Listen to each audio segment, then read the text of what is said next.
Hey, you listen to the first ever edition of The Anime Break Room with your host, Will Medina, and my co-host, The Beer Weeks. The Beer, what's going on, man? What's good, Will? How you doing today? Oh, man, I'm excited, man. First, it's been years coming. This has been years and years in the making, so I'm excited that we're finally here doing the first ever edition of The Anime Break Room, man. I mean, I'm excited. How are you feeling? Super excited, bro. Yeah. I know we got the jitters right now. We got the jitters, but it's all good though, bro. I mean, yeah, we're excited. We're here, and we hope you are going to enjoy this podcast as much as we're going to enjoy making it. So, let's get into it. Like I said, let me reintroduce myself. My name is Will Medina. I've been a lifelong anime fan for almost 20 years. I would say good old. Just about maybe 2 decades, almost 2.5 decades of watching anime and enjoying anime and seeing all the memories that anime has given me. I fell in love with anime from the first time I saw Dead Zone, DBZ, the first Garlic Jr. saga. I remember my cousin giving me a phone call, and this was back when I want to say early 2000s, late 90s, where phone calls, landlines were existing at the time, he said, "Yeah, man." He goes, "Yo, what are you doing, man?" I was like, at the time I wasn't doing anything, and then he's like, "Yeah, why don't you turn it to?" I want to say it was on Cartoon Network. I can't remember what it was. So, yeah. So I changed the channel to Cartoon Network, and as soon as I saw Goku and Piccolo fighting Garlic Jr., I was like, wow, this is amazing. Like, this is awesome. I gotta know what's more. And man, ever since then, I never turned away. So it was definitely an amazing experience, something I'll never forget. And like I said, anime's given me a lot over the years to not just talk about, but to relate to, and it's been fun. It's been a fun ride. So, and now I get to introduce my co-host. Someone who I met 4 years ago. We're actually co-workers at where we work at right now. A job that we love, apparently. But no, the beer's a cool dude, man. The beer, I remember meeting the beer in the break room. That's why we call this Anime Break Room. This is where we first met, and it's funny because I saw. When I walked by, I saw this table with, it looked like it was his own dining area. He had all his food, well placed. And I'm thinking, oh, okay. And then I saw his phone, and I remember it had Fairy Tail on it. And I was like, oh, this guy watches anime. And then the first day I asked him, yo, man, how's that? And from there we just took off. So yeah. With that being said, the beer, go ahead and introduce yourself to the world, man. Hey, my name is Dabir Weeks. I'm also a fan of anime. Been watching it since, let's see, 13, 14. So almost 20 years. Yeah. I also started on Dragon Ball Z, but I feel like I didn't start on at the beginning like I should have. Kind of just wherever. You jumped in the middle? Wherever it popped up on TV, and I'm just sitting here. And I'm stuck. I want to know what's next. And then, it's just waiting for the next one to get introduced. Cartoon Network, Adult Swim, whatever anime they was given. I was ready to watch. I was just jumping on everything. Just love at first sight. That was a struggle back then. That was the struggle to watch, to try to catch everything when it aired, man. I tell you, like the kids now, man, they got it easy, bro. It's so easy. They just gotta pull up an app and they can watch it whenever they want to. What a time to be alive, Yes. The early 90s was so tough, but it was so worth it, bro. We did our best to try to catch everything, man. Because once you missed that episode, you already know. That's it. Yeah, it was over. It was over. Then you had to hear from all your friends and everything. You're just like, oh man, like how did I miss this? So Yeah, it was definitely hard back then, but worth it. It was worth it. Absolutely. But yeah, the reason why we're doing this podcast is simple. I think we talked about it before. We're passionate about anime. We are, and anime gives us so many great memories, so many great times, and we're just here to talk about it. We're here to talk about it. We're here to hopefully you can relate, and hopefully you can enjoy. And I always say anime has given me so much over the years, and this is something that I feel like I want to give back to anime. Just my point of view on how I feel what anime has done for me, not just for me, period, but like I know a lot of people can relate to how I feel and stuff like that. So, it's like I said, this is something that I've been wanting to do for years, and the beer finally gave me that little push, So no, but let's do it. That's it, man. So it's definitely fun. It's definitely gonna be fun for us to do, and we're excited. We're excited. So, anything you want to add on that, the beer? No. Okay, so our main topic today, which I'm going to call it our second segment today, is going to be our lunch break topic. So our lunch break topic is going to be what I think had its era here in the States. We had the Dragon Ball Z era, which everybody was on Dragon Ball Z. And then the next great anime that here in the States where everybody fell in love with was Naruto. Right. If he wasn't a Naruto fan, then there's something wrong with you, obviously. I gotta admit. But Naruto, yes. Naruto was probably one of the, during its time, was one of the biggest animes here in the States. Popular, it was super popular with everybody. So today we're gonna talk about just what I think. Well, my favorite, my second favorite arc in Naruto and the Chunin Exams. So we're gonna talk about that, get into depth with that, talk about certain developments, and certain backstories that I feel like that I have grown, that I see that as great memories and very fond of in this exam, in the Chunin exam, this arc. So can't wait to talk about it. It's gonna be fun. It's gonna be exciting. But before we get into it, let's get into our first segment, Chop Talk segment. So basically, our Chop Talk segment is basically what it is. Just chopping it up, just anime. Talk about things that we've seen on social media, and I'm a big manga reader, and the beer will tell you I have an addiction, certain addiction. So even though a lot of people, I think a lot of people are more anime watchers than manga readers, I probably won't say a lot that I'm reading, especially with certain mangas that are just so good right now. They're so good. So, but definitely, if it comes definitely certain mangas, speaking of mangas that I'm reading, that I started reading, that I'm excited to read, is Kaijin number 8. Ooh. I definitely recommend that. That's one that if you wanted to start reading, because I know, the beer, you said I'm not trying to get anything because once you start you won't stop. Yeah. It's true. I haven't been collecting no mangas right now. I'm not reading any right now. Will's gone. I have, but if there's one that I definitely recommend, and you can even download it's on the Shonen Jump app too. So so. The Shonen Jump app is like only $2.99. It's a great app. It's a great app to have if you don't want to collect manga. I collect because I always wanted my own collection, and I am just such a weeb. So,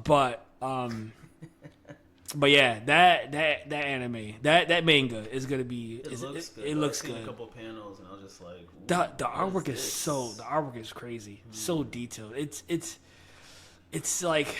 Man, I'm looking at the artwork, and the anime comes out next year. I think it's the spring of next year, 2024. Yeah. Okay, so the artwork, I'm seeing the artwork, and I'm like, yo, whoever's doing this animation is gonna be crazy. But this artwork is probably the best artwork I've seen in a manga right now. Oh wow. Yeah, it's so detailed. Oh, It's wow. so crisp. Yeah, Nice. and the story is great.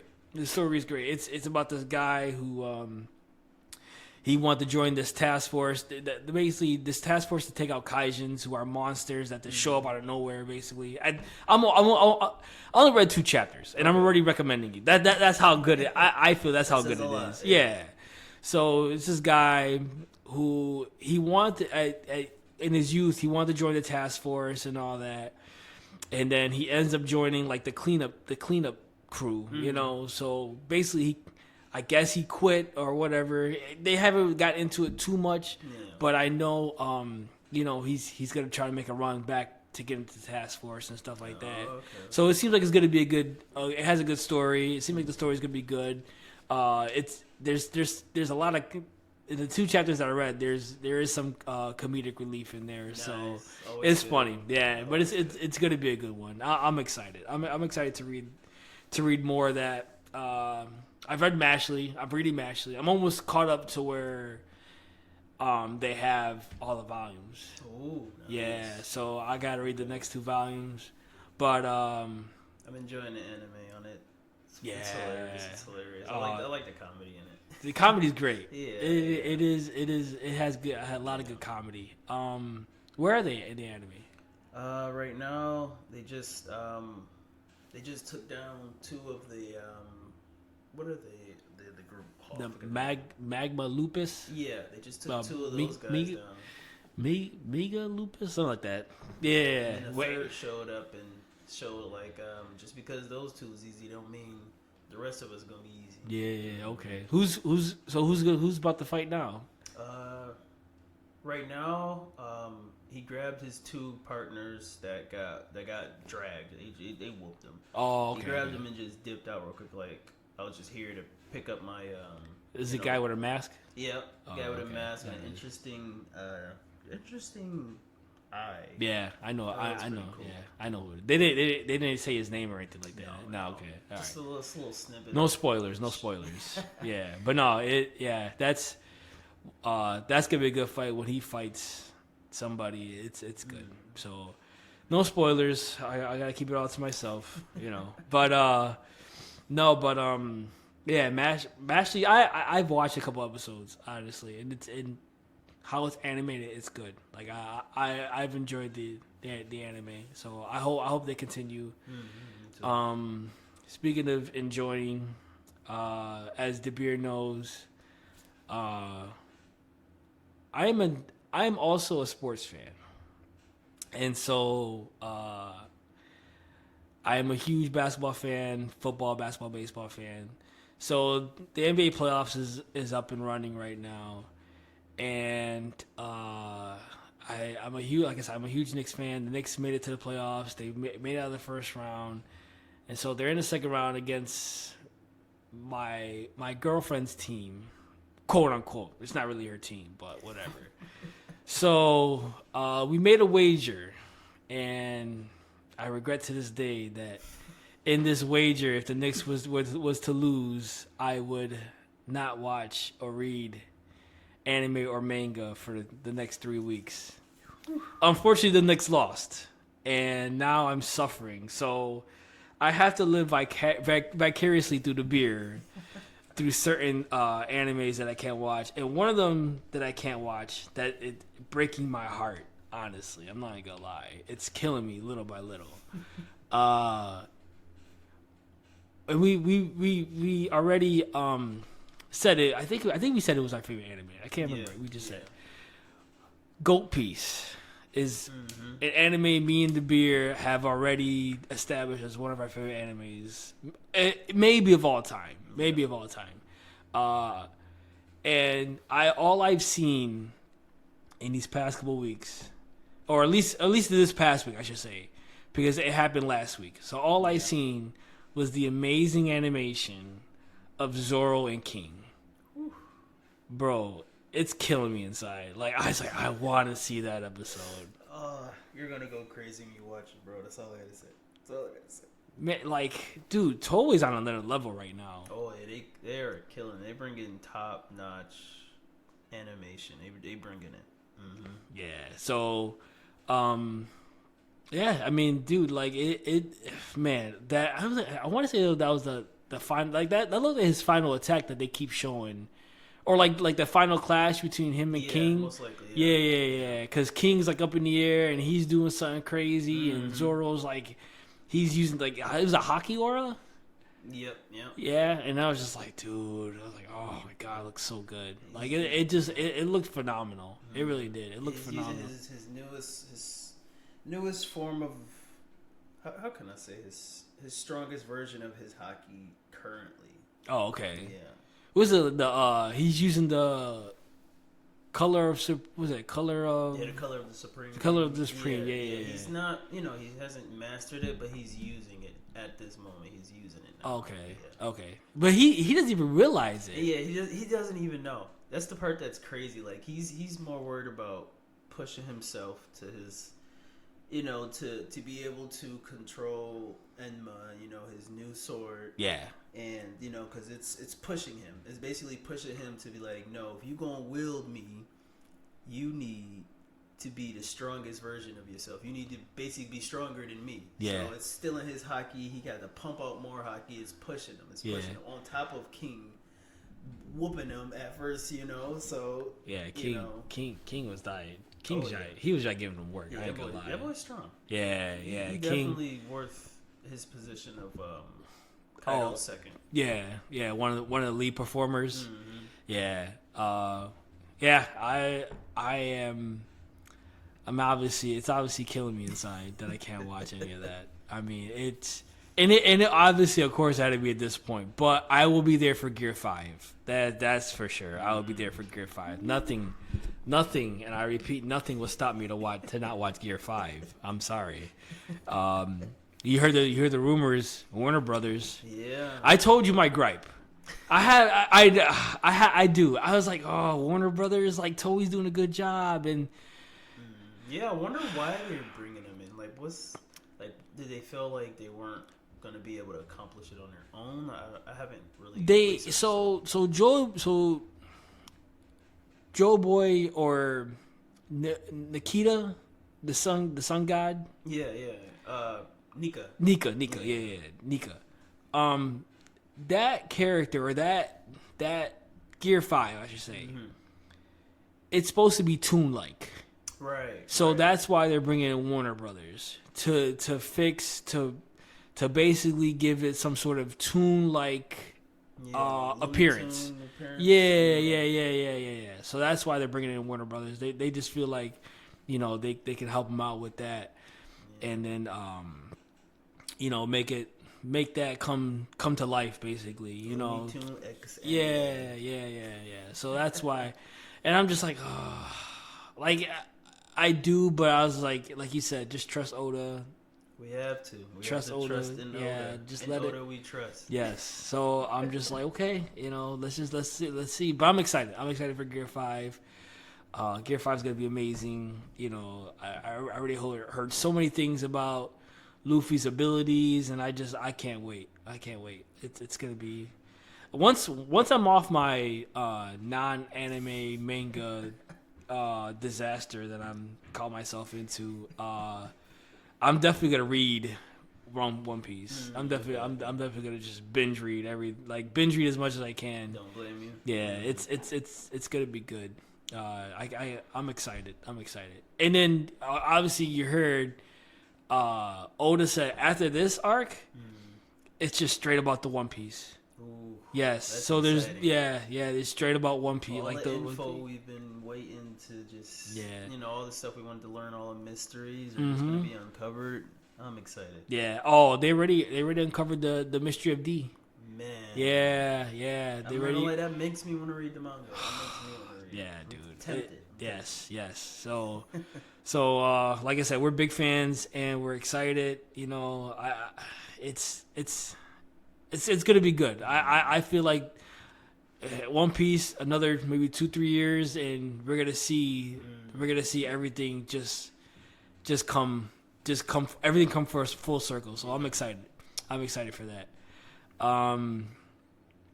Like I said, I haven't watched anything, so the beer. It actually just reminded me the episode from last night. At the end of it, you know, when Kaido and Luffy was doing more exchanges, Luffy starts laughing. Oh, he does that the Joe Boy laugh. He's starting to laugh. Yeah. Like he's really like. I was looking. I was like, wait a minute. Yeah. He was really like. I was like, I don't remember him laughing like that. Like he'll laugh, but he was really like doing a smile and doing a grin and laughing. I'm like, oh, it's starting. Oh, okay. It's starting. And they're both like, you know, they're both just like, oh, this is exciting. And Kaido agrees with him, like, this is exciting. This is good. They're both just, you know, being pushed to the limit. And for him to be, you know, for Luffy, this youngin coming in and exciting Kaido, the strongest creature in the world. You think Kaido, and we talked about it before, you think Kaido's the strongest emperor? You know, at the moment we haven't seen Shanks, you know, use his you know, his super strong hockey, but currently from the information that we have, basically. But you know, they show him and Big Mom clashing, and it didn't really look like she was any weaker than him. So it's just like, from what they're showing, I can't say 100% that I feel like he's the strongest. Right. Strong, yes. Oh, yeah, there's a lot of questions. Yeah. It's hard. Yeah. That man can take a beating. I'll tell you that. He's been fighting his whole time, fighting everybody this whole time, and still standing.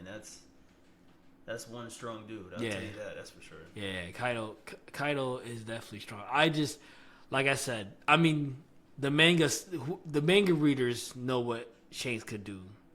We've heard somebody try to go up against Shanks and it didn't end well. I haven't seen that panel myself, and I'm not. You seen the panel? Yeah, I seen somebody. Oh, I think you told me you seen the panel. Yeah, and they was just talking about it from here on out. And I was just like, I'm not even reading it, and I already know what just happened because I couldn't help myself. I had to look at it. I'm like, oh, yeah, okay. Somebody got worked. That's all I know. Somebody got worked. Oh. Yeah, somebody got worked. Don't come up to Red Hair like that. What's wrong with you?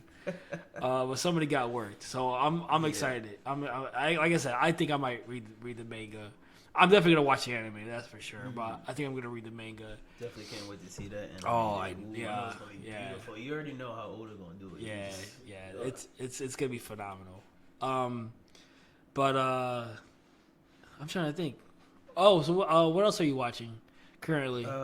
You say Mashley. You're watching Mashley. You're up to date with Mashley. You're up to date with One Piece. Yeah. Hell's Paradise. They didn't have an episode this week. Okay. I was sad about that. I was sad about it. Really? Yeah. I kept checking. I'm just like, there's no new episode. I was like, oh, I'm hurt because what that comes out like Friday. Saturdays. Oh, Saturdays. Yeah, Saturdays. Saturday morning, afternoonish. Yeah. That's when we get it. Yeah. Yeah. Dr. Stone. Dr. Stone is really good right now. You gotta, when you can, you gotta catch up on that because they're in the midst of it. It's good. Are they on the other side of the planet? Is that where they're on a new island? They're on a new island. Okay. Yeah, so I'll give you a little bit. Senku wanted to get a certain element, a certain metal. I believe, if I remember right, it's aluminum. So he was going to the island where, his father and all them survived and crashed. I wouldn't say crash landed, but the island they landed on and kept all the elements that's hard to find. They kept it in a capsule. Okay. So that's where they're going to that island to get it. And when they get there, it goes down immediately. Really? Immediately. That's all I'm gonna say. That's interesting. Yeah, I gotta watch that. I gotta watch that. What else are you watching? You're not watching Enden Zero. No, I haven't started that. Yeah, I'm trying to think because I know there's something else, but what was one that I was thinking about that I can't remember? Ranking of Kings. I'm enjoying. Oh yeah, you are watching that. So it's not the new season people are saying, but it's still like they still giving us like episodes. Oh, they are. So it's like after after season 1, so it's like maybe season 2.5. Oh, okay. And I like that. I like the show. I heard a lot of good things. Like in the anime in the Crunchyroll Awards, they were nominated for a lot of awards. It's really That was good. nominated for a lot of awards. It's really good. It got the feels in there, got the action. It's I love the different. story. Like I heard the synopsis, and it sounds like it's real different compared to what we normally watch. Yeah, So it might be something that I'll watch eventually. But definitely worth it. Definitely worth it. But did you see the new trailer for JJK? I have. Oh, it looks so good. They're already saying. I saw a post. They said it's gonna be like a half year long. And that's interesting. Like, Yeah. really? Yeah. All right. Yeah. So maybe another 24 episodes. I think that's where it's going. But Ooh, okay. but I'm excited. That's gonna be. And I'm curious on what it's showing because all I see in the trailer was Gojo and what was it? It looked like his best friend that he fought in the movie. Yeah. So it looked like it's basically going into the past now for season 2. That's what I It's figured. going into Okay. his past. And, Gojo's past. Yep. Yeah, Gojo's past, yeah. And when he was with his best friend before they had their fallout, I'm guessing it's gonna explain how all of that happened. Okay. Because they explained a different part in the movie. Mm-hmm. You know, Right, they yeah. explained Yuta, you know, where he came from and stuff like that. Then they showed, you know, Gojo's best friend. They kind of went into it, but not as in depth as they're gonna go into it in season 2, basically. Right. So that's gonna be exciting. That's gonna be fun. I can't wait for that. Oh, Yeah, that's gonna be good. I guess the remember the first intro for Demon Slayer? Remember that singer? Her name is Lisa. I want to say. Yeah. She's doing the opening for JJK. Her yeah. voice. Yeah. She has a voice of an angel. Yes, she Yeah. does. Yes, she does. Actually, I still like that opening for Demon Slayer. The first one, Yeah. that's still my favorite one. That's still my favorite He one. started off right. Yeah, they did. Yeah, they did. Demon Slayer.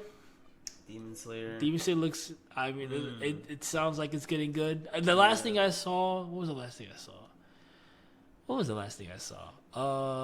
Genya's backstory. That's the last thing I saw, which was sad. Oh yeah, that was sad. And then they threw it in there. I was not ready. Nah. Wasn't ready for that backstory. Yeah. I was like, oh no, did that really just happen to me?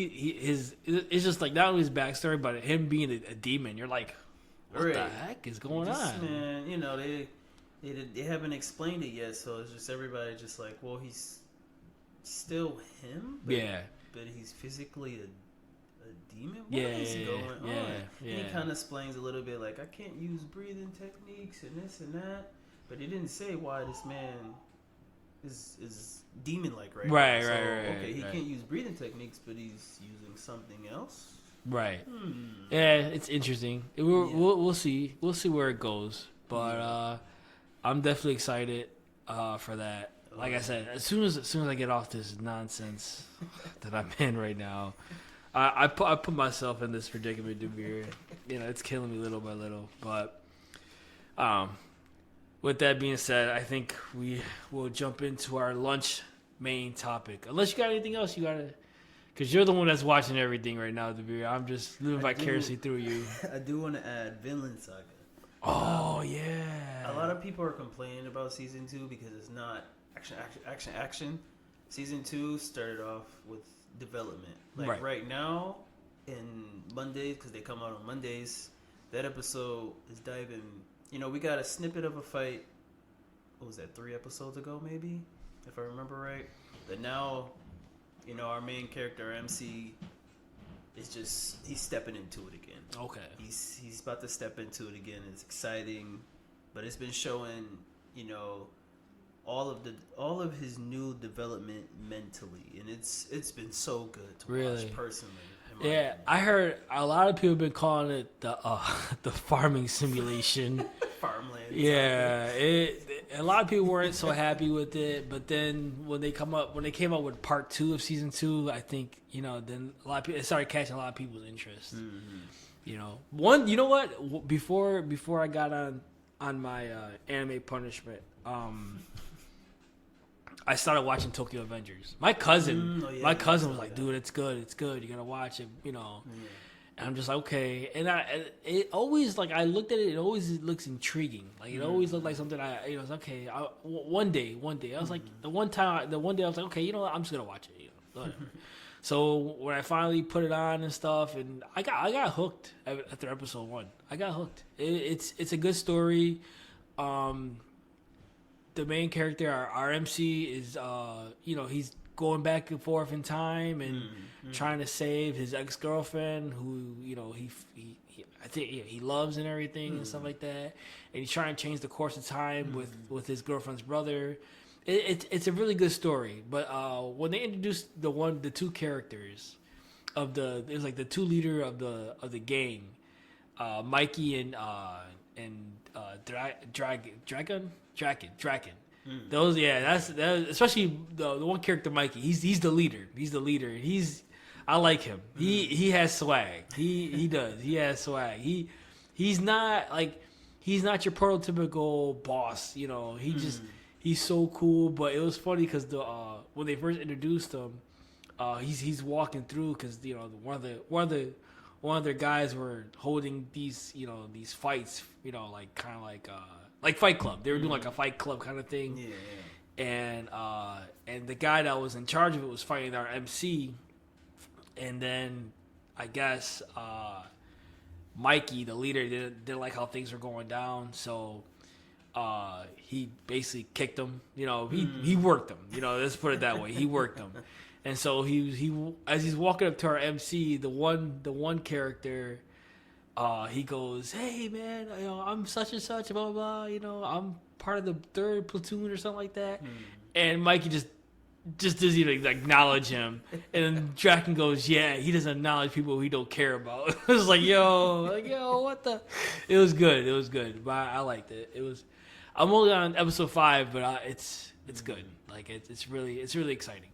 So, but yeah, that's all I got. I mean, I don't know. You got anything else? Mobile Suit Gundam: The Witch of Mercury. Oh. Yeah, I'm still keeping up to date with that. How is it? Yeah, that. I'm trying to see the plans of her mother. Yeah, so, she always has something going on. She's such a mastermind. You're just trying to figure out what her end goal is. Like, you kind of get what it is, but it's like there's more. Yeah, right. There's more. Yeah. I don't want to say from the first episode, but maybe. No, not I can't say from the first episode, but when there was in season 1, sometime in season 1, I was like, yo, there's something like she's not using Soletta for she's using Soletta for a reason. It's for her own goals and stuff like that. So, but yeah, that's a good watch. I like it. Oh yeah, currently I'm actually feeling bad for our main character. It feels for her right now. I feel so bad where she's so gullible. Mentally right now. Yeah, she's so gullible. It's kind of cute, but at the same time, it's like, you can see are they taking advantage of her? Basically. Yeah. So I wonder if it's gonna push her. Right. Mentally, it's gonna really push her to put her foot down. Make her stand up for herself. Yeah. Because when I was watching it, she was real shy, real timid. She was stuttering a lot. Yeah. But it is an interesting show. She's an interesting character.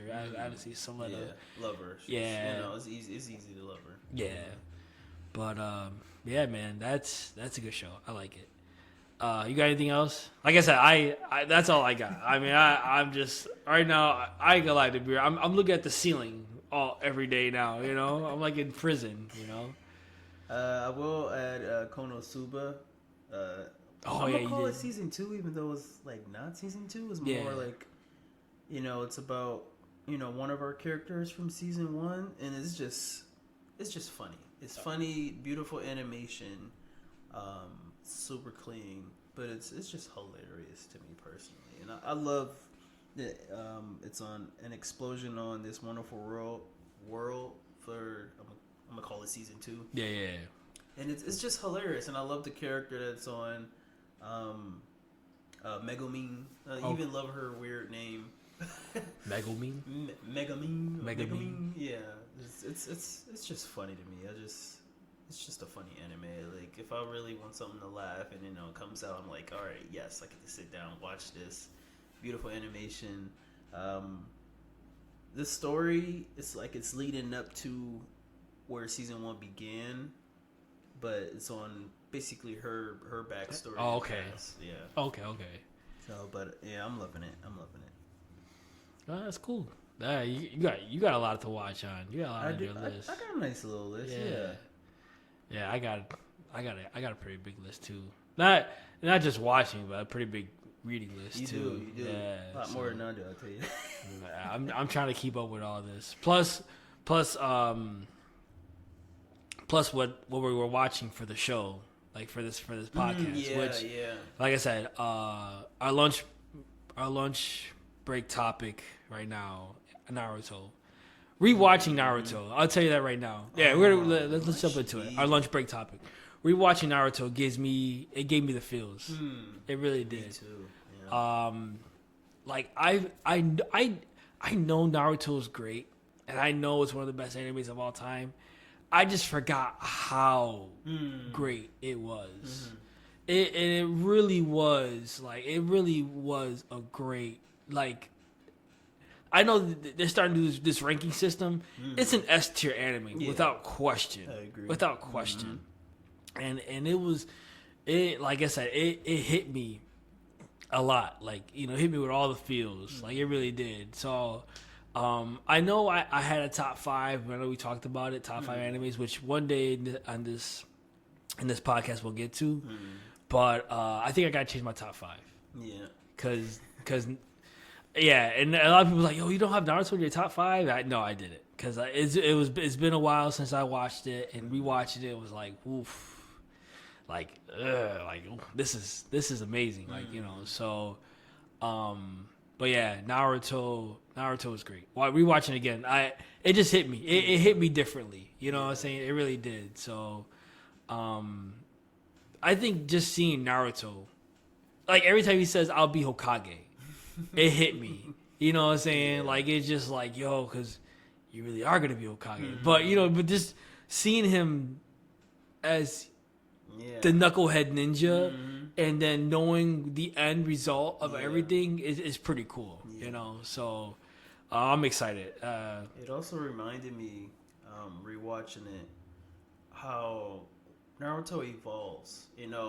Even in their fights, they don't just, it's not the same, oh, I'm going to get beat up, and then I'm going to get stronger, and then, beat you up. Right. No, the fights, and, I don't always pronounce this word with the choreography. Yeah. In their fights. Yeah. They get better. They get, you think it's going to go one way, and then it hits you with a twist, and you absorb. Yeah. Now I'm thinking about, even in Shippuden, and I was thinking about, like, oh, wow.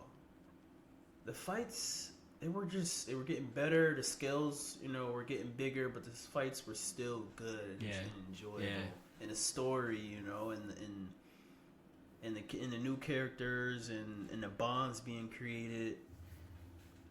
If you watch Naruto, you know. Yeah. If you know, you know. Yeah. That's it. If you know, you know. Yeah. So it is. It was a great time to be alive watching Naruto for the during its peak. But yeah, like I said, the Chunin Exams was definitely one of my favorite arcs. Yeah. I think the reason why it was one of my favorite arcs compared, and also like, because next week podcast we're gonna talk about Sasuke's retrieval. Spoiler. Sasuke's retrieval. The reason why I like those two arcs is because you just don't see Naruto. You see everybody. Yeah. You know what I'm saying? And I like that. I like that variety. You see Shikamaru. Absolutely. You see Sasuke. You see Gaara. You see Neji. Neji's a cold dude. I think we'll get into that today too. Neji was cold. But you see all these different, all these different characters and Yeah. how their abilities are, and then on top of that, you see how they evolve their Yeah, abilities. absolutely. I think that's what really drew me into, the Chunin Exams and the Sasuke retrieval arc, because you just see these guys continue to get better and better and better, and it's not just one person. Right. It's not just two people. It's not just Goku and Vegeta. You know what I'm saying? Like, that's now Dragon Ball Z. It's just Goku and Vegeta. You know what I'm saying? No, Yeah. you see just everybody just getting better and better and better and better and better and better, and it's it's like it's refreshing in a way. It is. You know? It is. Their own abilities, their own personalities, the way they think, the way they handle situations.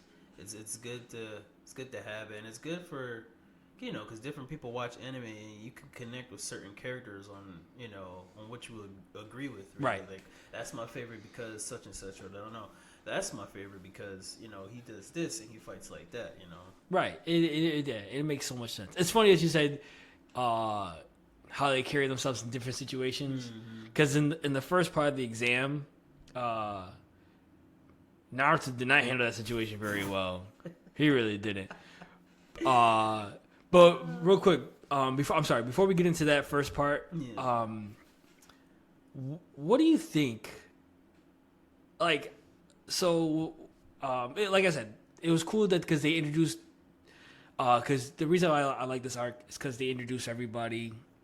You meet the rookies, the 9 rookies: Shikamaru, Ino, Choji, Hinata, Kiba, Shino, and obviously Sasuke, Naruto, and Sakura. You meet them and stuff, but then you also meet last year's top rookie and quote unquote the handsome devil of the Leaf Village. Listen, I'll tell you right now, man. Rock Lee, rewatching this, Rock Lee, I got a newfound respect for Rock Lee. Absolutely. I really do. He, first of all, he looks like a total dork. Okay, let's just put it that way. But Kishimoto know what he was doing when he made Rock Lee. He really did. Like, looks can be deceiving. You know what I'm saying? And that fight with Sasuke, that build up they had, the fight with Sasuke, bro. Sasuke look at this dude like, dude, I'm working you. Right, Stop. right. Like, who is you? And then Rock Lee's okay. Well, come on. I'll show you the power of youth. Right. And bro, Rock Lee was gonna hit it. Yo, Rock Lee was working on, bro. Even with Sharingan, he Rock couldn't Lee, keep up. yeah. The speed of Rock Lee is crazy. It was crazy. And so, like I said, he was gonna, he was gonna work Sasuke. He almost hit him with that primary lotus. Boy, I was like, damn, I forgot how good Rock Lee was. Stops and Sasuke hits the ground, can barely get up. Sakura trying to help him up. This man I'm just like, oh, he ain't even finished. Nah, he was working. And then I remember Naruto trying to come help, and he just kind of like, just sweep Naruto, and Naruto's flying over across the room. I'm like, dude, Rock. And you could see Rock Lee was at a different level, you know what I'm saying? And then, Neji had to be at a different level because he was trying to chase Neji. Right. You know what I'm saying? So, yeah, that to me, that was key because it like humbled Sasuke. Sasuke's like, okay, there's people that are good. Like there's some good, getting here. Like I gotta be on my toes now, because he thought he was gonna squeak by, because he's the top rookie. Everybody's looking at him. The girls all like him, and Sasuke Uchiha. Yeah, well, you got work, my man, Rock Lee. But yeah, that was interesting because, like I said, you can never judge a book by its cover. Right. And you look at Rock Lee, you think, man, this guy looks corny. He's got to be corny, right? Nah. I mean, we'll get into more on Rock Lee in this episode because to me, he has one of the best fights in the arc, maybe in the series. Yeah. Yeah. So it was unexpected. Yeah. To that level. Yeah. But so to piggyback on what you said before, as far as situations, Naruto didn't handle that written exam situation. When he said written exam, he already was like, oh man. Like, what? You know, pen and paper. yeah. You know what though? A lot of people get like that. I get like that. Oh, I hated exams. They sucked. Yeah. They sucked. Yeah. You know, I go. Dude, I failed my permanent exam. Dude, I failed it. I was like, oh man, it's so. It gives you so much anxiety knowing that you got to put pen to paper. You know, it's ridiculous sometimes. You know, but yeah, but I mean, that part of the exam was interesting because it wasn't about the written exam. It was more like a psych out. Yeah. You know, it was trying to test them on their information gathering abilities. Yes, which is key for ninja, admission for a shinobi. Yes, to test that, but it was more of like it was also too because Ibiki was explaining it, and it was more like how do you say it? He said it in a way where if the mission gets tough and everybody's not on board, you know what I'm saying, the mission's already a failure. Yeah. You know what I'm saying? So he basically was making sure that you guys got to stick it all together, like through thin and thin. You know, your team got to stick through it. Yeah. So he goes, right, because if one person is out, everybody's out. Yeah. You know, so you got to work in unison. So it was interesting. It was an interesting part. I like that because you know he even took his scarf off and showed his scars. Like it can happen. You know, not all missions go as as planned. And if everything hits, if it hits the fan, what are you gonna do? Right. Are you gonna tuck your tail in and run, or are you gonna complete this mission for your village and come back successful with your team? Right. Yeah, no, it makes sense. So, I mean, and then Naruto's stressing out with the 10th question. Dude, he answered, it was so funny. At the end of the exam, Ibiki's collecting everybody's exams, and he goes, yeah, I just passed a student that didn't answer not one question. I was like, what the heck? He's like, oh, man. And then, Naruto making a scene. He goes, oh, I'm not going to quit, his ninja way. But, like I said, man, seeing that, I agree with you to a point. Naruto was annoying. He was. But you see, like I said, I'm probably going to say this a lot in this episode, but just knowing where he was to where he is now, it's just cool to see. It's just cool to see. Yeah. So the development is crazy. The development is crazy. So that was the first part of the exam. Second part of the exam was the Forest of Death. And I gotta admit this, Uncle was the first anime wifey, probably. Yeah. I like their little crazy personality, and she's beautiful, of course. Yeah. You see how they made her Shippuden, real quick? You see how they made her Shippuden? Kishimoto made her gain weight. Right, I forgot about that. She was in the 4th Ninja War. She was there, yeah. I was not expecting that. I wasn't expecting that either. I'm just like, what happened? Yeah. I guess she had to be married or something. I don't know. But it was funny. They made her gain weight. I was like, oh, man. No. Kishimoto gave her a little more roundness to her. Where did our wifey go? She got comfortable. Yeah. That was funny. But yeah, the Force of Death was... Force of Death phase of the exam was key because... Just because now we get to see our main antagonist for Naruto, Orochimaru. They introduce him a little bit, and for some reason, he's going after Sasuke. He wants the power of the Sharingan, basically. And so he wants to go after Sasuke, and he's gunning for Sasuke. And as we're getting to this point with him and Sasuke, Anko has a unique past with Orochimaru. Yes. Yeah, so basically it's messed up because she thought Orochimaru really cared for her. You know how a sensei-student relationship is. Yeah. She thought Orochimaru really cared for her, really, she thought the world of Orochimaru. And for Orochimaru to teach her everything, and to all of a sudden, I'm only teaching you this so I can take your body. That was like, oh, that's messed up. Like, come on, like. Yeah. But yeah, they showed that, and it was like a unique pass and stuff like that. But yeah, I mean, like I said, it was the Force of Death was pretty unique. You know, basically seeing their survivor skills. You know, they were showing their put them to the test. What was it? What was the objective? Because it wasn't only to survive, but they had to grab the. They had to make sure they show up with to both the tower, scrolls. Yeah, with the heavens and Earth scroll. Yeah. They got to show both of those scrolls to make sure they don't open them and to reach the tower by. It was like 5 days. They gave him 5 days, and then 5 days, yeah. You see the Sand Ninja passed it in like a day and a half. Not even. Was it?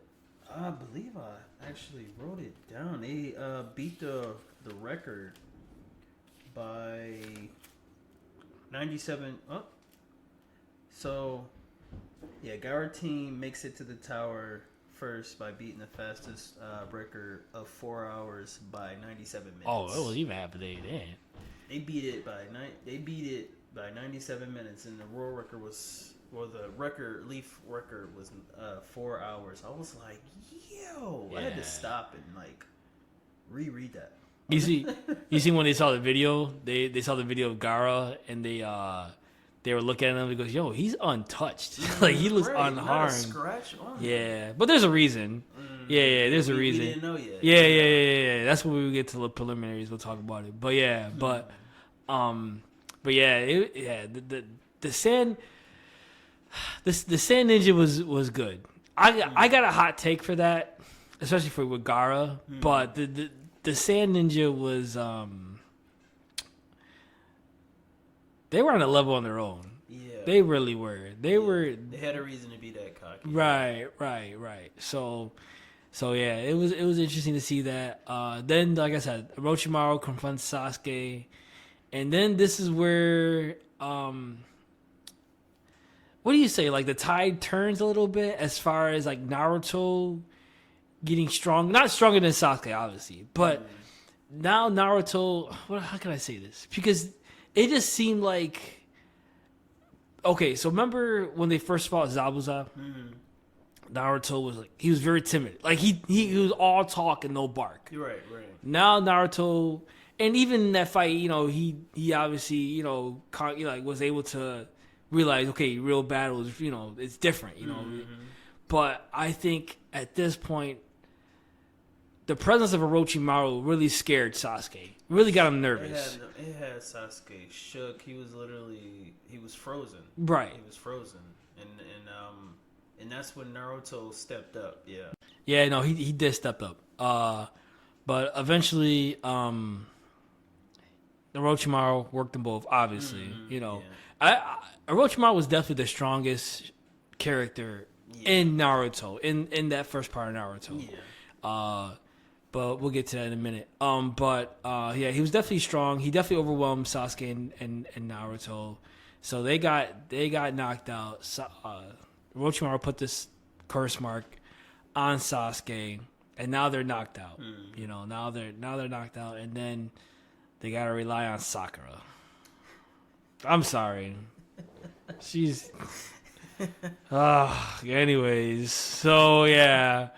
But no, they I think that part with the Sound Ninja and Sakura, you know, that it was decent development. Yeah, it was good development. Yeah. It was development for her. That's because obviously I don't want to say she's totally worthless. That's so bad.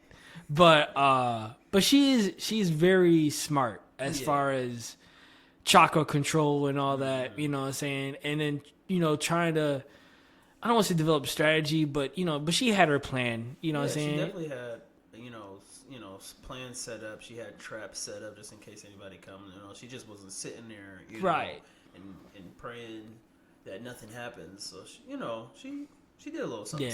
Yeah, I guess. Whatever. Anyways, let's move on. I don't want to give too much Sakura credit, you know. I can't, dude. I can't. It's whatever. But no, but she, like I said, she has some decent development.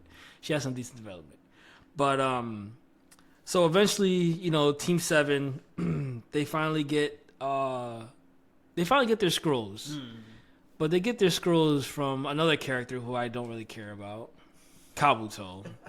I don't know. I can't. He quote unquote helps. Yeah. Well, he had his own agenda. You know. Well, he had Orochimaru's agenda, and that's why. Yeah, that's when we find out he's a spy. Yeah. Which, I mean, it was cool in the beginning, I guess, but then the more I keep watching him, the more I'm like, you're just annoying. Like I don't know. He was strong. Don't get me wrong. Yeah, I give him credit for being strong and ninjutsu and then medical. Yeah. Because they kept comparing him to Kakashi's strength. Yeah, which I didn't remember them doing that. Yeah, as much as they did. Yeah. Even Kakashi acknowledged it at some point. I was just like, really? Yeah, okay. But I was like, dude, this guy, he's annoying. I was like, I don't know. He's just like whatever. I don't know. I'm not a big Kabuto fan. I'm not, but I'll admit, you know, he is very smart. He's very and he's deceiving too. Oh, yeah. You know, very deceiving.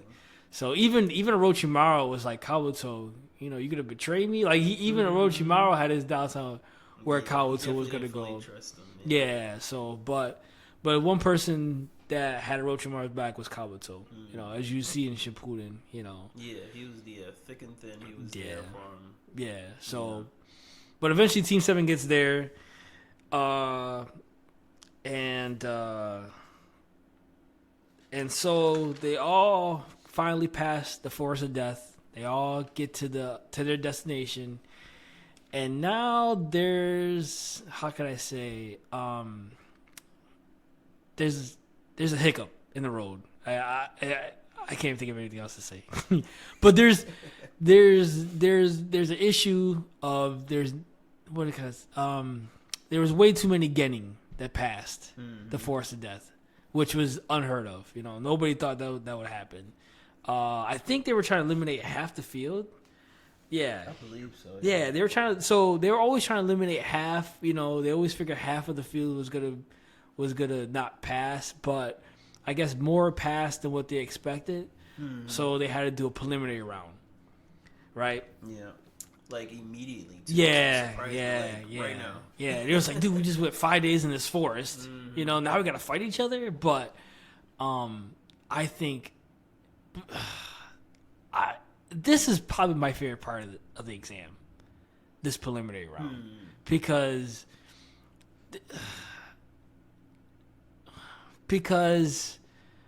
of one fight, and I think I'm gonna go ahead. I'm gonna go a little bit ahead first. Okay. I love the Gaara and Rock Lee fight. I think that fight is probably one of my favorite fights in Naruto. Just definitely my favorite fight in like the first part of Naruto, not the overall like in Shippuden and all that, you know. But definitely my favorite fight in this because I think it shows Gaara's vulnerability. Oh yeah, absolutely. Like a guy who a lot of people was like, yo, he's super strong. We're all scared of him. He's gonna kill everybody. He wants to, you know. And Gaara's all this I live to kill nonsense, you know. It was just like, it was just like, okay. And then here comes this happy-go-lucky, you know, always positive, handsome devil of the Leaf Village, you know. And he makes, like, they're polar opposites. Yeah. Rock Lee and Gaara are polar opposites. That is true. And not just in personalities, but in fighting styles. Oh, yeah. You know? So it's like to see Rock Lee work him. Like, not work him. I don't want to say work him. But he showed Gaara his vulnerability. An invincible shinobi, or Genin. He wasn't shinobi. Genin, who the sand, was it the sand? Yeah, it automatically was protecting him. Yeah, you know, and it just showed like Rock Lee was like, nah, man, I got this. Yeah, like I'm gonna break down your defenses. Don't worry. He did. Like at some point he did. Yeah. You know, I had to go ahead because there's other things I want to talk about before that, but I was so So excited to talk about that fight. It was so good. Like, it was once, and then Rock Lee took off those weights, and everybody's like, Tamara's like, well, you think you're just because you release a couple weights, a couple pounds, like, you're gonna be faster, bro? When those things hit the ground, everyone's like, yo, Earthquake. bro, that was crazy. Like, it was nuts. And then like, Yeah. just that fight in general was so intense. Oh, yeah. It was, and then you just see, and then Rock Lee opening the gates. When you thought him dropping those weights and increasing his speed like he did wasn't enough, he stepped it up even further Yeah. with these gates of opening that we knew nothing about. Yeah. And Kakashi looking at Yeah. the guy like, He was upset. You did not. Kakashi was super upset. He was like, "Guy, really?" And Guy was like, Yeah, he's like, you show Sasuke the not yet. Oh, Not wasn't yet. even yet. Oh, Yeah, That was my bad. That's my bad. not yet.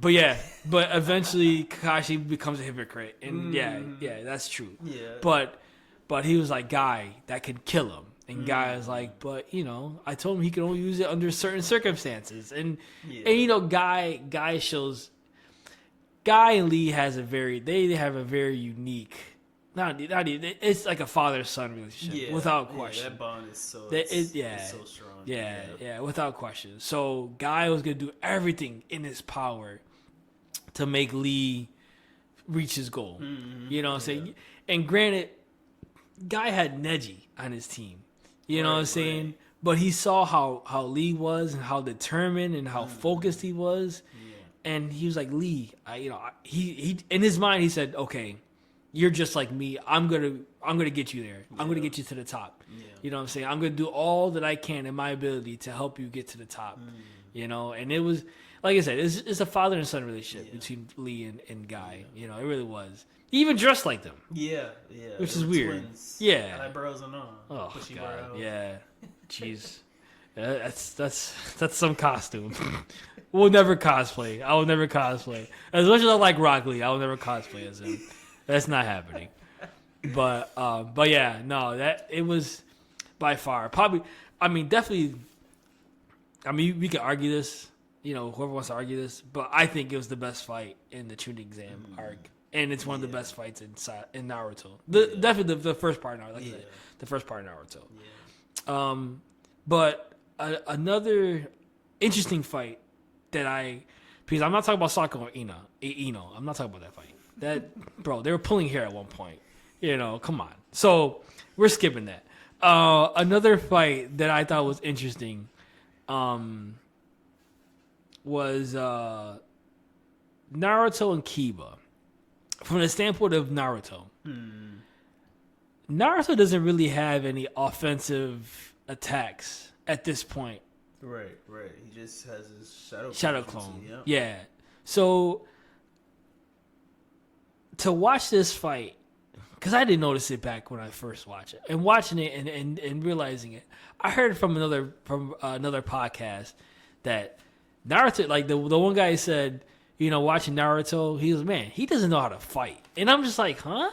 And I'm looking at it, I'm just like, yo, Naruto really doesn't know how to fight. He's right, like He had like minimal taijutsu, and he was actually he started showing how smart he is. yes, Because that was literally his only advantage, to outsmart Kiba. his enemy. Yeah, he outsmarted Kiba with his transformation jutsu and his shadow clone jutsu. that's what I was getting at. The only That's thing how I was that- getting at. Especially the one part where I think he used the one, because I guess when Kiba and Akamaru both turned, when they did their beast mimicry. Yeah. And then how was it? It was something where Naruto turned into Kiba. They all look like Kiba basically. And so Kiba, how his sense of his sense of smell. sense of smell is. So he thought he sniffed out, Naruto. Yeah. So when he nailed Naruto, and Naruto went down, he turned into Akamaru, and it threw off Kiba. Yeah, this Like- man was confused. He's just like, wait a minute, how did I get that wrong? Yeah. So it made him second guess. And then when he looked at, who was Akamaru, he nailed him, and then he transferred back into Akamaru. He goes, wait a minute, what's like, so he, like you said, he was all messed up, so Naruto definitely, it showed how he was smart, and he was able to use tricks and traps and all that to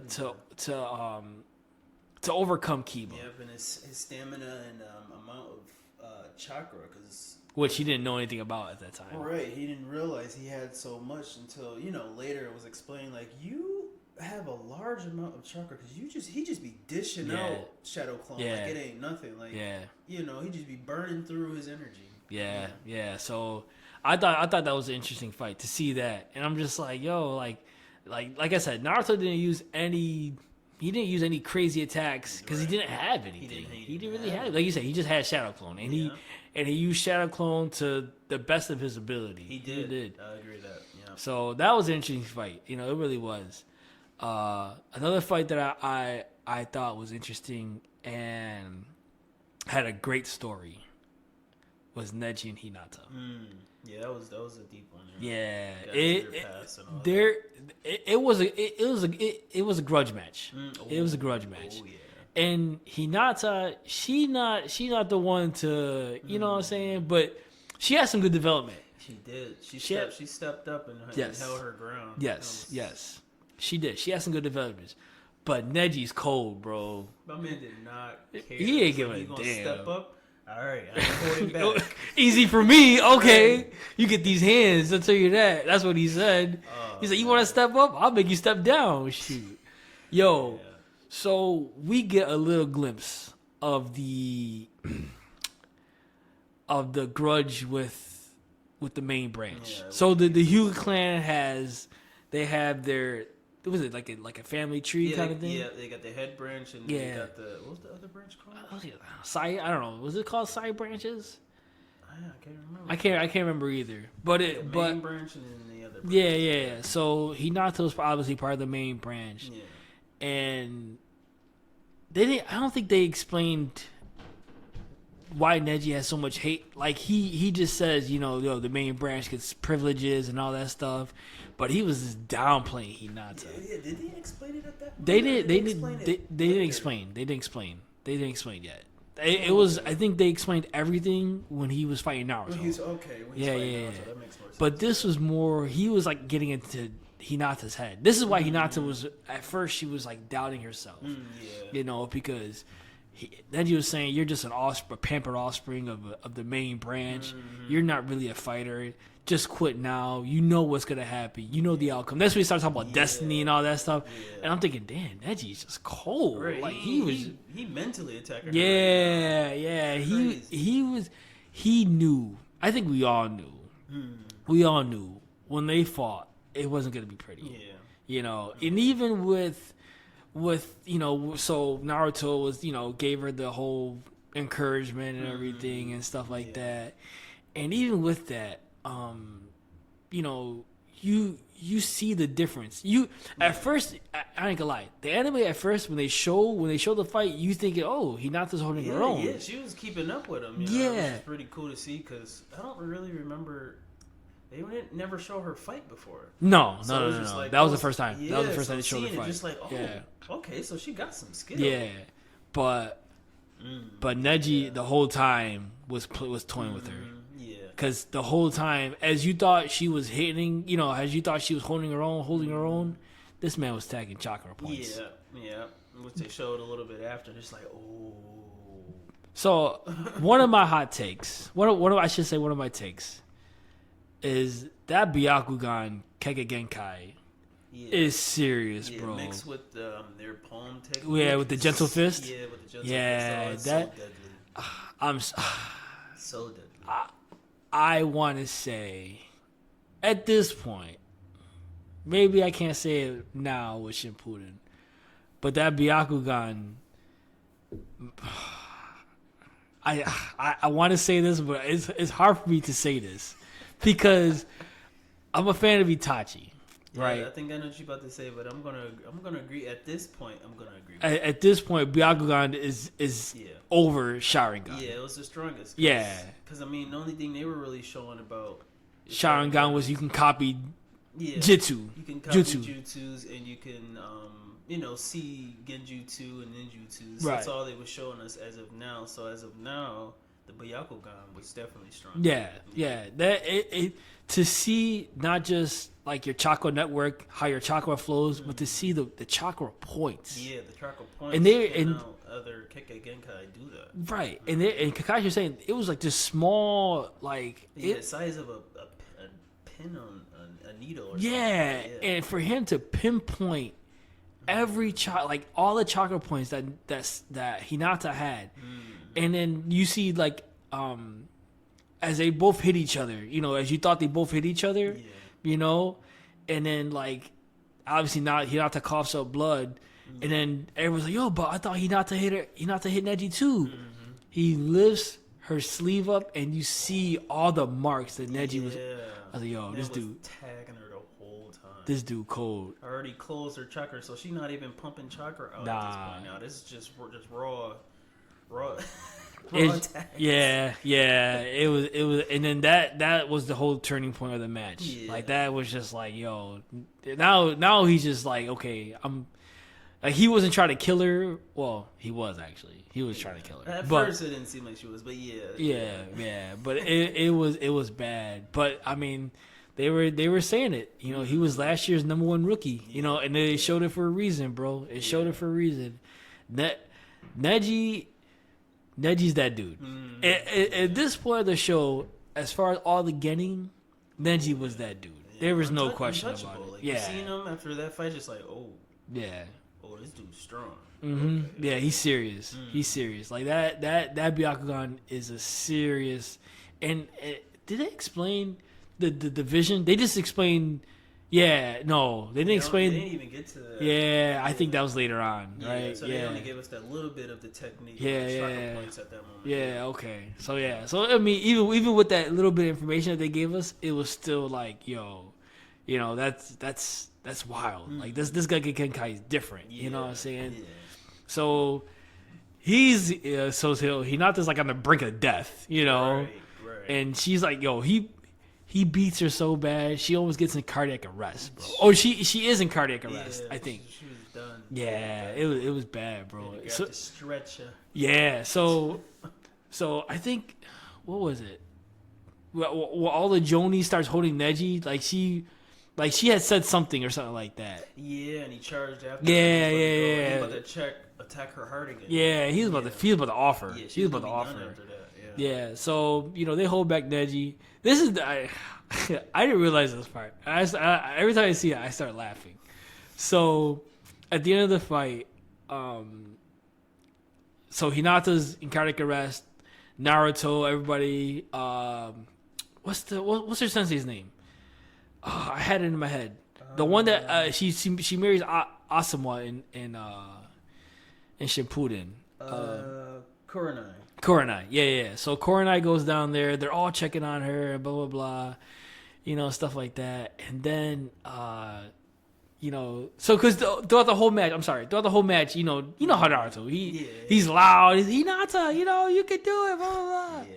So everybody goes checks on her, and then here comes Neji looking at Naruto, and Naruto's checking on Hinata, and Neji goes, "Hey loser!" I was like. And then Naruto, dumbass, like just looks at him like, no, you don't respond when somebody calls you a loser. Like, just be like, yo, who you talking to? Yeah, it's like, come on, man. Oh, I was dying when I rewatched that part. I think I rewinded it like a couple of times. He said, "Hey, loser." I'm like, oh god, like, come on, Naruto, stand up for yourself. But I mean, the trash talking in Naruto I thought it was cool. Yeah. Like when they start especially with Neji and Naruto, when he was like, yo, basically I'm paraphrasing. Basically Neji's like, yo, Naruto's like, yo, listen, when I fight you, I'm beating you. Yeah. Neji's like, dude, you can't touch me. Like, you know what I'm saying? There's no way. A guy like you against me, please. Like you're not even my league. Like, scoot. You know what I'm saying? So it was just like, but you felt that tension. Like you felt that it's like, yo, when these two fight, it's gonna be serious, So I was kind of excited, and then when they when they start for when the preliminaries are over, and then they set up the matches for the final exam. When you saw Naruto and Neji, you was like, oh, here we go, like from the jump. You know what I'm saying? So like you were excited. You know what I'm saying? So they actually have a month to train. So okay, so now let me go back. So now in the final test, you have it's Neji Naruto. It was supposed to be who was cause that remember that one sound ninja that tried to attack Gaara? I can't remember his name. He had like the he looked like a mummy. Yeah. Is that the one with he had that arm sound? Yeah. So he was supposed to fight Shikamaru or Tamari. He was supposed to fight one of them. I can't remember because one of them had the like the extra, like they moved on to the extra because they had an extra guy. Yeah. Like not everybody, I think they had like an odd number, so one of them moved up to around. And then there was and then I guess when that guy attacked Gaara, I can't remember his name. Yeah, I forget his name. He attacked Gaara in that 1 month that they had to train. Gaara killed him. Took him out. Yeah. So that's why they had Shikamaru and Tamari in the final exam. I can't remember what his name was and everything. Then obviously Kankuro was fighting Shino, and then Sasuke and Gaara, which is that basically had everything in that one. That was the one that everybody wanted to see. They made that big anticipation for that match and stuff like that. So, but yeah, I can't. What was it? So they had the month off. And which was interesting because Naruto wanted Kakashi to train him. Oh, he wanted him to train him. Yeah, so bad. It's not fair. Yeah, Why did you train Sasuke, not me? So yeah, he's gonna train Sasuke, and then so Kakashi's like, oh, you can train with Ebisu, So Ebisu was like he was one of his instructors in the beginning of the show, right? Yeah. So eventually, this is interesting because everybody knows that Naruto has the nine-tailed chakra in him. You know what I'm saying? Everybody knows it. So, Ebisu, I think Kakashi was trying to make him to suppress that. You know what I'm saying? Trying to make him to control it and control chakra control. They show him chakra control and all that stuff and all that. And so, but it was more where I'm trying to get at is, so they want him to learn to suppress that because they don't want him to get out of control. I'm assuming, what I'm saying? Right. But this is interesting because he ends up meeting Jiraiya, which how did he stumble upon Jiraiya? In the hot springs. Because Ebisu was trying to show him how to control his chakra and to start walking on water with his chakra. So he was training over hot water with chakra control. In the hot springs. The hot springs. And then Jiraiya over there. He was doing his research. He was doing his research, What is this big dude with this white hair just peeping? Right. Peeping Tom, basically. Jiraiya. But Jiraiya changed the whole game. Oh, yeah. He changed everything for Naruto, and they needed to meet. Yes, and from that, and obviously Jiraiya was like, "I'm not training you, kid. Come on, I got it." He was very reluctant. He was very reluctant to train him. He was like, "I'm not training you. Like, come on, like leave me alone. Get out of here, kid." Yeah. He goes, "But you took out my, the guy that's supposed to train me, So now you gotta train me. Now you're responsible to train me. Yeah. Like he literally made it his problem. Yeah. He was like, "Dude, you messed up. You better train this kid." So, so he ends up training him, and then I want to say, I don't know from the jump, and now I'm fast forwarding, but he knew who Naruto was. Yeah, he knew he had to know like right away. Probably because he said it a couple times, like you remind me of the fourth, and he just like. do I? Yeah, yeah, That means yeah, I'm gonna be the whole guy. Yeah, You yeah, know, him yeah, being yeah, all excited yeah, about it, but yeah. not really realizing what he means by Right, saying it. right, Yeah. right. Because I guess he didn't want to be the one, because they just met. Yeah, You know what I'm saying? yeah. So let's be. But he didn't want to be the one to say, "Yo, that's your dad." You know what I'm saying? Yeah. Yeah. It would come to a shock. Yeah. Nobody But- wanted to. Right. Nobody really wanted to say it. But and that's a spoiler. I'm sorry. Spoiler. We did Sorry, spoiler. folks. Sorry. Okay. Yeah. If you didn't watch, yeah. Well, sorry. So, anyways, just pretend you didn't listen to that. But yeah, he had to know who Naruto was. When he finally realized who Naruto was, then he was like, okay, you know, I'll train you, whatever. And this is where everything, like I said, this is a game changer because he knows what's inside Naruto. Yeah. Oh, and remember, I'm sorry, the Force of Death.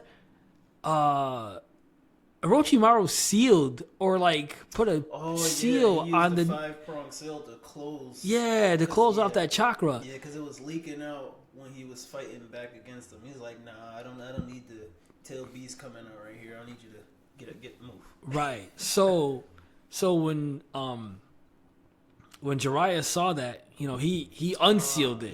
He unsealed it and he said, okay, that chakra is gonna help you do this, you know, the summoning jutsu, you know, which end up being the toad summoning jutsu and stuff like and that. that also reminded me, once he like did whatever on the seal, he was like, go ahead and try standing on the water again. Oh yeah. And immediately he was like, I'm able to do it now. Like, that was messing up all his chakra control without him even realizing it. So he's putting in all this hard training with messed up chakra. Before it was, it's just like, Yeah. okay.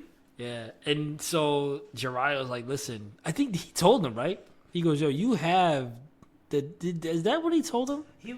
I think at first he was asking him, like, do you know that you have a secret chakra? Yeah. And then he asked him, like, he's basically asking a question, like, it's kind of describing it. It's like, I will describe it as a red chakra. He's like, okay, so he knows there. Yeah. And he's like, I don't really remember. Maybe he started explaining it more after he asked him that. So basically he said, listen, I want you to use that chakra. Mm-hmm, yeah. Well, everyone was like, yeah, don't use it. No, we don't want that. Yeah. Jiraiya was like, you know what? I want you to use that. I want you to use that chakra, and I want you to start getting used to it. Mm-hmm. Bro, it changed everything. Like you said, he was able to control his chakra a lot more easier. You know what I'm saying? Yeah. So it was definitely, like I said, if Kakashi would have trained Naruto would never been as strong as he wouldn't was. have been as strong. No. Naruto not even realizing, like, you getting trained by one of the legendary Sani. Yeah. And it took him a minute for him to realize how strong Jiraiya actually was. He just pervy sage in his eyes. He's still pervy. Yeah, he's still pervy sage in his eyes. He's like, you big perv, you know. He's just yelling at him. He goes, yo, I'm gonna need you to stop calling me pervy sage. Like, don't call me that. Whatever, pervy sage. Great toad sage. Yeah. So that like I said, that changed everything, and it changed everything because you don't realize Naruto was Neji's worst case scenario. The reason why I say that is because Neji attacks chakra points. You know, he attacks chakra. Yeah. But I'm assuming he uses he exerts an amount of energy of chakra himself. You know what I'm saying? As far as with using gentle fist and stuff like that. Yeah. But when you fight somebody with two chakras, he didn't see that coming. Yeah, you know what I'm saying? He's like, yo, what the? Like, and like, he just did, oh no, actually, he did realize that. He did realize, yo, why, where'd the second chakra at the end of the fight? He did realize it. When he closed all of Naruto's chakras, he's looking at him with the Byakugan and he could see his chakra points being forcibly open. He's just like, what is going on? Yeah. So it was definitely like that. Like that was Neji's worst case scenario. You know what I'm saying? It really was. But honestly, but to go back on Neji, that palm rotation. Ooh, that was a dope move. That was fire. Yeah. Like that was the best defense offense technique in the show. Like you said, because because I remember we talked about earlier. So it's defense because he's reflecting all the attacks, and it turns into offense because it hits that same attack that he's deflecting. It hits you back twice as much. Yep. So he's protecting himself and then knocking your attack right back at you. That's crazy. And they also explain how him able to do that, not just him spinning, but he's like, how can I explain it? He's basically shooting chakra out of all his chakra points in his body while rotating. It's creating that sphere there. I'm just like, right, because he has not. He just doesn't have the control with his palms. He can control all of his chakra points on his whole body. Just like, I didn't even remember that. Yeah. He wow, the way he can manipulate chakra is crazy. Yeah, bro. that's He's definitely hands down. He's definitely the strongest. Yeah. Like as far as the getting, he was definitely the strongest. Oh, he just didn't see Naruto with that 2 chakras. Yeah. That's what helped Naruto. It helped him a lot. Yeah. There's no question. If Naruto didn't have the 9-tail chakra, he would have been laying on the ground. Yeah, he used no chakra. Yeah, he would have been in Hinata state. You know, he would. Yeah, it would have been bad. But again, you know, it's and Naruto really didn't use crazy attacks. It was all of it was simple, but straightforward, simple attacks. Yeah, but it was straightforward, but at the same time, he was able to, how can I say, like, kind of manipulate, or maybe like you know what I'm saying? Like he was like, they were straightforward. Yeah. At first. But he was able to kind of. I'm trying to look for the word because, I mean, he found a way to land to use some offense on Neji. Yeah. You know what I'm saying? Like it was good personally because at first he just jumped in and attacking, and throughout the fight he was changing it. So while he thinking Naruto just straightforward, he's gonna keep hitting me with the same attack. Right. He wasn't thinking this kid is gonna try to outsmart me. Yeah. That was his downfall. Really. Yeah. He underestimated Naruto through the whole fight. Yeah. Oh, so we gotta talk about this because we were kind of getting into it, and when we talk about him and Hinata, the reason why he doesn't like the main branch. Yeah. You know, they did stop fighting for a bit. And they were talking about it. It is. I don't want to give. I'm pretty sure people watch this. So but him and his so Hinata's dad and Neji's dad were twins. Yeah. Hinata's dad was born first, so that's why he has the spot in the main branch. Yeah. You know what I'm saying? But it goes into deeper because basically they had that green X on top. That ceiling. Yeah. So if there was ever. So if they get out of control. You know, we're going to control you. You know what I'm saying? Yeah. Kind of slavery in a way, what do you think? Also, because they explained it, if they were ever, abducted, that they'll be able to seal the Byakugan with that. Oh, okay. So they can't, so if they try to steal it out their eyeballs. Right. They can't. Oh, okay. So, yeah, but it was kind of weird because I'm just like, what in all of the... Hyuga have that, so why is it only on the side branch or whatever they call it? It was just to control them, It definitely was a form of control. It was definitely a form of control. It was pretty messed up. Yeah, and the fact that Neji thought like his father was killed because they forced, because like you said, they were twins, so they forced his father to. Oh no! So going back. So remember they tried to capture Hinata when Hinata was young. Was it the Sound Village? No, not the Sound. One of the enemy villages of the Leaf tried to capture Hinata, and then try to because they want the eyes, right? Yeah, they wanted to sell the Byakugan. Yeah, so they try to capture Hinata because they want the Byakugan, and then Hinata's dad killed one of the shinobi. Yeah. So instead of looking at Hinata's abduction, like, yo, man, this is what you guys did. That I can't remember what village that was. Yeah, me either. I don't know if it was the hidden rain or the sand. No, it wasn't sand. It wasn't sand. No. I don't think it was the rain either. And it might have. I can't remember. I got to look that up. But instead of looking at that as seeing, yo, they captured my daughter. They said, listen, he killed one of our shinobi. We're supposed to be in a, because remember they were in alliance. Yeah. So we're supposed to be in alliance. That So if was you don't pretty want, messed up. so if you don't want an all-out war, we want his head. You know, and so the third They was wanted like his full body, so they can, of course, get the Byakugan. right, It out. Yeah. right. So the fourth was like the third Hokage was like, yeah, there's nothing we can do. You know, we're trying to avoid. Yeah, we're trying to avoid the war, and so Neji's dad volunteered. He actually volunteered to do this. Yeah, It didn't seem like it at first. it didn't seem like it. Yeah, because in Neji's eyes, the main branch does whatever they want. Yeah, you know what I'm just- saying? Just like, you know what? Use him. Yeah, Use him instead. Yeah, He's not yeah. the main branch. yeah. But during the fight, Neji was saying, yeah, the main branch killed my dad. They do whatever they want. They get all these privileges, blah, blah, blah. You don't understand. You know, it's destined. You know, we're this just... is the fate of. Yeah, this is your we fate. Have this sealing jutsu on their forehead. Right. So it was a tough backstory, but Yeah. but it was unique because Naruto, like he kept saying a failure will always be a failure.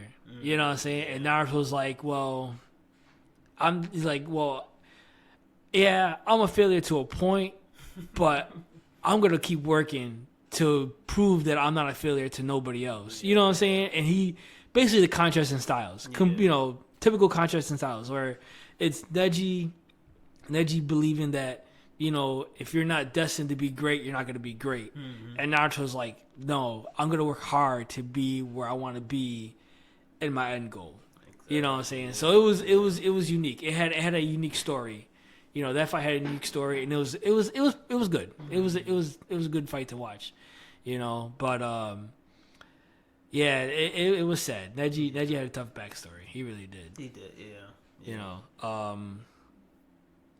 one fight that I want to talk about too, and an interesting fight. One of my favorite characters in Naruto, Shikamaru. He's smart. Let's put it that way. Super genius. Yo, super genius is that. Yeah, that's basically where you want to put it. Yeah. Super genius. He in the preliminary round, he was able to use his shadow possession jutsu, and he was able to knock out that one sound chick. Yeah. And like he kind of like did like a Matrix move, and she hit her head on the wall, and he goes, "A good shinobi always knows his surroundings," or something like that. Bing! Yeah, I think a lot of people can relate to Shikamaru because he's lazy. Yeah, you know, he's laid back. He's laid. Motivation. You know, he don't really want to do too much more than he needs to. The bare minimum. Yeah. The bare minimum. Yeah. I like his outlook on life. I think this was during the evasion of the leaf, when they were evading the leaf. He looked up into the sky. What was it? No, I can't remember what it was. But he looked up to the sky. He goes, man. And when he said this, like, I feel that. That's actually pretty cool. He goes, man, the only reason I wanted to become a shinobi was to, what did he say? Was to do whatever I want. He said, do whatever I want. Maybe get married, have a couple kids, live somewhere in the country, and then die in my sleep. I said, got it all. Yeah, he got it all planned out. And it's like, yo, just do bare minimum throughout my whole life. You know, I'm just like, okay, easy living. Yeah, that's all he wants. He wants simple. He just wants simple. He doesn't want, you know, this extravagant. Oh, I'm on this mission. I do this. No. He goes, yo, just give me the bare minimum, man. I don't want to do this. Yeah. And it's funny because Tamari's obviously the complete opposite.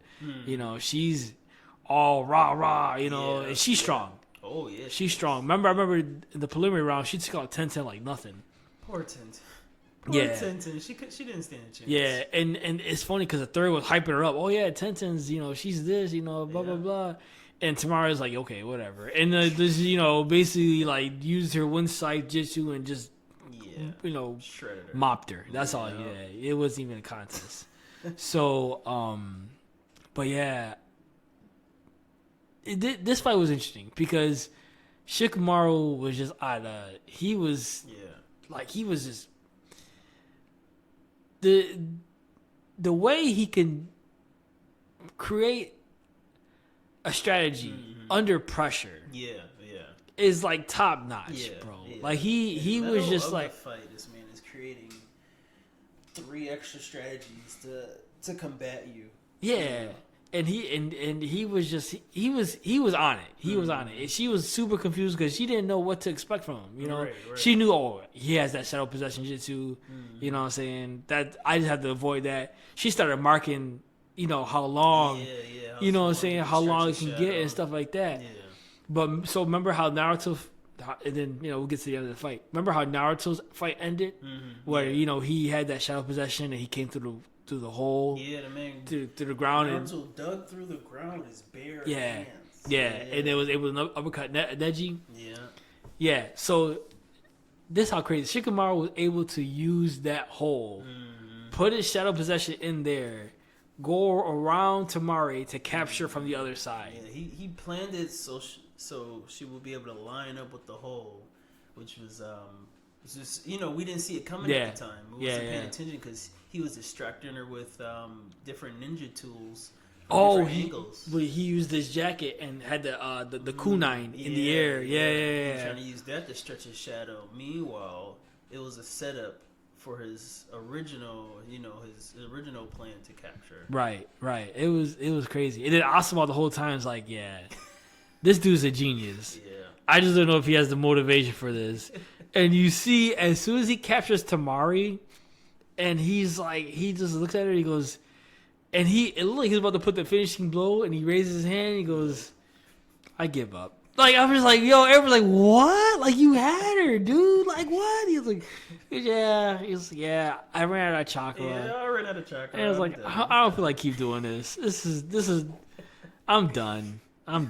Like, yeah, I give up. You win. All right, I want to go home. You know, even though she won that, it was still a loss. Yeah. You know? Yeah. It was still a W for Shikamaru. Yeah. It was still a dub. Yeah. It was still a dub. I just thought that was interesting. That was an interesting fight. I enjoyed it. Yeah, that was good. It was funny. It was just because he had her. Like, he outsmarted her. He said, yeah, I had another 200, right? Yeah. I can't remember. He had a whole bunch of more moves, that he could have used, and he was just like, yeah, but I got no more chakra, so I don't feel like doing this no more. I'm just like, yo, this dude's cool. I was like, yo, for real. Yeah, Shikamaru was one of my favorite characters.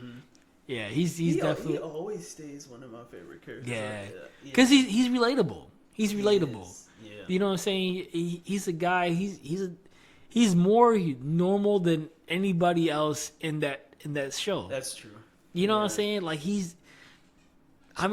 that's how I am. You know what I'm saying? When it comes to certain things, like when it comes to like work, it's like I just want to do bare minimum and go home. You know what I'm saying? You're not trying to do extra if you're not motivated. You know what I'm saying? I mean, there's certain things you can be motivated for, but I mean, he has no motivation for anything. Honestly, for anything. But when you're not motivated to do things, you just it's like just the bare minimum. You know what I'm saying? But he's normal, but at the same time he's just super genius who just like if you really put everything into it. Oh yeah, it's over. Yeah, it's over. You know, but he's not. You know, that's the funny part. He's not. And also I was like, dude, come on. Like, how many times? Like, oh, this is so frustrating.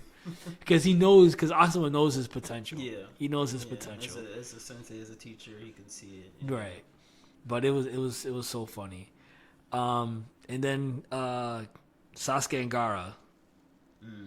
Again, a lot of that fight was basically like everybody made it to be like the biggest fight. Yeah, it was all they. You know, it took Sasuke forever to show up. So, you know, they were anticipating. It's just like, oh, where's Sasuke? Come on, everybody! You know, all the big wigs. You know, all the feudal lords. They were all there to see the last remaining Uchiha against this, you know, unstoppable sound. Yeah, you know, Sand Ninja. yeah. And then you could tell Orochimaru was manipulating the whole thing because he was the Kazekage, because he killed the Kazekage. Crazy. Yeah. And he took his body and he killed the Kazekage and all that stuff. Yeah. Gaara's strong. There's no doubt about it. Mm-hmm. If I had my choice, and if these guys was to go 1-on-1, I think Neji beats Gaara. You think so? I think so. I never thought about them fighting before. If that was the thing, because if you look at it at this point, I'm talking about at this point with Gaara, he really doesn't show a lot of offensive maneuvers besides sand burial and sand coffin. Right. It gets, when I was watching the Sasuke Retrieval arc, he shows a little more offensive maneuvers. Yeah. But in this one, I'm just like, and he's vulnerable to taijutsu. Yeah. He is. Like, He's if you're able to, you know, move faster than his sand can move, you can't do nothing. That's why I think Neji can adapt, and he would. I think he could. I think it would be close. It would be close because Gaara's defenses. I'm not saying they're weak.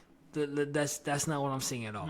But I'm saying Neji will come up with a way to get over, like to get through to somehow pass that defenses.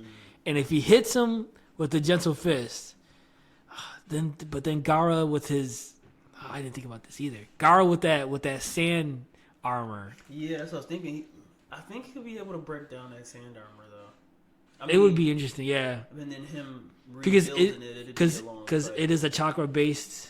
It is. Yeah, it is a chakra based ability. Yeah. Points. Yeah, it would be interesting. I that's how much I think how strong Neji is, and especially when they view him in this, it's just he's he's at a whole nother level compared to everybody else. Yeah. The only, I mean, honestly, I think he's over Sasuke at this point. Yeah. You know, Sasuke is strong. Don't get me wrong. You know, and Neji lost to Naruto. Yeah, but he lost to Naruto because nobody saw the Nine Tail. Yeah. You know what I'm saying? Like he got outsmarted, and then Nine Tails tried yeah, to help him. yeah. So Naruto's an anomaly. Let's put it that way. A guy with two chakra points, with two chakras. Yeah. You know what I'm saying? That's not everybody has that. You know what I'm saying? That was, and like I said, Neji didn't see that coming. Yeah. But as far as Gaara and Sasuke are concerned, because the top three are Neji, Gaara, and Sasuke. Yeah. Those are the top three getting, in the Chunin exams. I just think Neji is above both those guys. Yeah, I don't think at this point. I don't think Sasuke would have been able to really get close.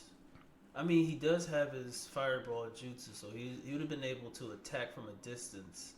But you know what? I feel like Sasuke would have stayed at a distance so he wouldn't get his chakra points closed, and it would have been like it would have been a back and forth. I don't between know. him and Neji. Yeah, because he would have been dodging his attacks or using his rotation to evade getting burned. Right. And Neji but Neji, I forgot. He did the 8 trigrams. Yeah, he did it in the fight against Naruto. Did he use it on? Who did he use it on? He used it on Naruto. He did use it. Yeah, he used it on Naruto. That changed the game. I think that's when he completely closed all his chakra points. Right after that. Yeah. So that, I mean, I guess you're right, but if Sasuke tries to get inside and Neji uses that 8 trigrams technique. Yeah, it's a wrap. Yeah. It's a wrap. But but yeah, no, I mean to just get back on that Sasuke Gaara fight. Mm-hmm. Basically, Sasuke mimicked all the Lee's moves. Oh yeah. Yeah, he mimicked. The only thing that was genuine was that Chidori. Mm-hmm. And even Lee's speed. He was just like, he's moving in a month. He's trained to be able to move as fast as my normal speed. I'm like, he did. Yeah, yeah. Hey, Sasuke, I'll give you Yeah, that. He yeah. was training. He was Yeah. training. But I mean, a lot of credit goes to Kakashi because he saw. He saw him get booked. Yeah, yeah, he saw it. He saw it. And it was key. Like, Kakashi's like, okay, Yeah. that's how you get past that? All right, bet. I Yeah. got you. Like, you know, and then a lot of it, like I said, Kakashi gets a lot of credit. And then, remember how we said Kakashi got mad at Guy for teaching, Lee the gates? Mm-hmm. Yeah. Same thing with Kakashi and teaching Sasuke Chidori. Yeah. Yeah. You know what I'm Which is saying? Assassination Yeah, technique. yeah. That's what it was. That's what it was. Yeah, no, you're good. I was gonna let you handle that because I probably butcher that even more. No, yeah. So, yeah, and Kakashi said it. Kakashi said, "Listen, I see it. A lot of me in Sasuke." He even said it. Yeah. You know what I'm saying? And when they go back and Shippuden shows a lot of Kakashi's backstory and who Kakashi really is. Yeah. You know, it's true. You know, he was Sasuke when he was younger, and then obviously he grew up and everything happened with him and stuff like that. Yeah. I'm not gonna get into it because again, spoiler, and you know, just not gonna get into it because that's a whole thing of its own. But no, I mean, it was because Kakashi really had a soft spot for Sasuke. Yeah, He really did. He had a soft spot for Sasuke. So, I mean, it was interesting.